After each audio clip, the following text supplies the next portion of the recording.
It's finally time for the highly requested review of the Ziigaat twins. Here we have the Doscinco and the Cincotres. Let's jump into it. Now the Ziigaat brand is a relatively new brand, but they're already quite popular and they got popular pretty fast too. Like I didn't hear about Ziigaat at all, I don't think, in 2023, or at least in the earlier parts of 2023. They really got into the market in like late 2023 or early 2024 and have pretty much instantly become quite popular, especially these two sets. As far as my thoughts on these sets, I think they are both good. Like for the price, very solid. I don't think you can go wrong with either one of these. That being said though, I do prefer one over the other. But before we get into that, let's just jump into one of them, shall we? Starting with the Doscinco. Now the Doscinco is very cohesive. It has a bass boosted neutral kind of signature. Like the bass on the Doscinco hits quite hard, like very satisfyingly hard, but not too hard where I would say that it's boomy or that is a distraction from the other parts of the frequencies. It rides that line of being fun while retaining a good balance very well. Moving on to the mid-range of the Doscinco, we have the vocals, the instruments of course, and this part I would say is just done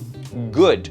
Like it's clean, it's clear, it's not muddy in any way. They sound largely normal. Timbre is also pretty good as well.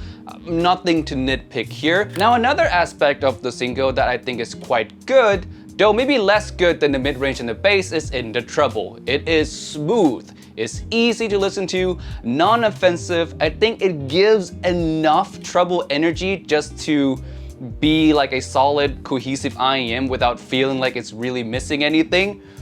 But, and here's a small but, it really doesn't highlight enough of those details for me in the treble. I do want a bit more extension. Like the treble quality is really nice, it's really smooth, but I do wish there was a little bit more to give it that extra bit of wow or that extra bit of pop, if you will. Again, very small nitpick here. Overall, the Doscinco, very well put together, cohesive, easy to listen to IEM with very minimal flaws, I would say. Next one, the Cincotres. Now the Cincotres is a more contrasty kind of sound. You feel more of the bass on the Cincotres for sure. It bleeds into the mid-range more, so mid-range is not as clean as the Doscinco. Tuning wise, I would say that I prefer the Doscinco, but the Cincotres does have a quality that is an upgrade over the Doscinco, and that's mainly in the treble. The treble in the Cincotres is what I wish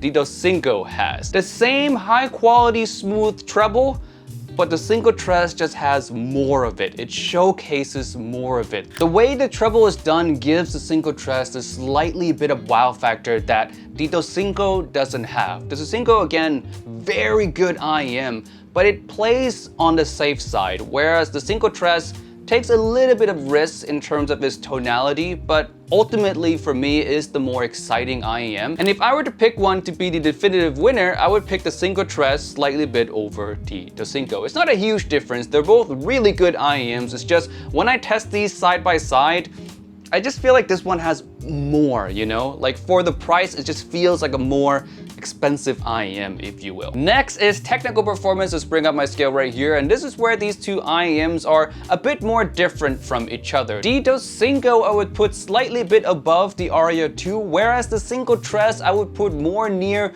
to the Blessing 3. The Doscinco is a very well-tuned IEM, but it does have a slight incisiveness problem, not a big one, a slight one, where the notes just feel a bit on the softer side, especially in comparison to the Cincotres. And I think this has to do mainly with the fact that the Cincotres just has more treble, which helps with the overall incisiveness of each note, and also helps with the little bit of micro nuances in songs as well. The Cincotres just displays those micro nuances more transparently than on the Doscinco. Next is the comparison segment, and I kind of struggle to find stuff to compare it to the Cincotres and Doscinco simply because they live in quite a strange price. Like, do I compare them to IEMs in the $250 and under, or do I compare them to IEMs $300 and plus? Because there's really not a lot of IEMs that live in this $250 to $300 zone if you will. So if you want comparisons,